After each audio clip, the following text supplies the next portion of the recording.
উন্নত প্রযুক্তির মেলবন্ধনে দেশের নির্মাণ শিল্পের চেহারা পাল্টে দিতে জোর প্রস্তুতি হাতে নিয়েছিল Bashundhara multi steel industries limited.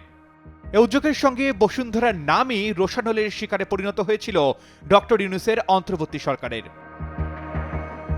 তৎকালীন সরকারের অদৃশ্য ইশারায় সাবেক গভর্নর ডক্টর আহসান এইচ মনসুরের কলমের এক খোঁচায় আটকে গেল সব।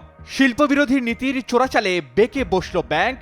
বসুন্ধরার নামধারী সব প্রতিষ্ঠানকে লাল তালিকাভুক্ত করে একক ঋণ গ্রহীতা হিসেবে বিবেচনা করে L3 সব ডকুমেন্ট আটকে দেওয়া হলো।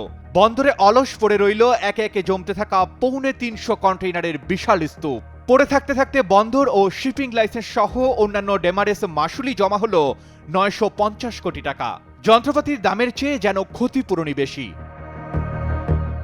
দীর্ঘ 13 মাস পর বিএনপি সরকার ক্ষমতায় এলে তথ্য-উপাত্ত পর্যালোচনা করে ভুল ভাঙে কেন্দ্রীয় ব্যাংকের। বিষয়টি পর্যালোচনা করে বৈষম্যমূলক নীতির পক্ষপাতিত্ব তুলে দেওয়া হয়। আর এতেই অন্তর্বর্তীর এক চোখা নীতি বসুন্ধরা বধের ষড়যন্ত্র প্রমাণ হয়।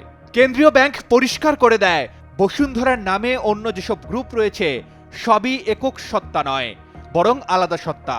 এই ধাক্কায় ওই স্টিল কারখানাটি পিছিয়ে যায় 3 বছর। মাঝখানে 3 বছরের বিলম্বে স্টিল কারখানাটি এখনো প্রতিদিন বিপুল পরিমাণ লোকসান গুনছে। Desk report, Daily Sun.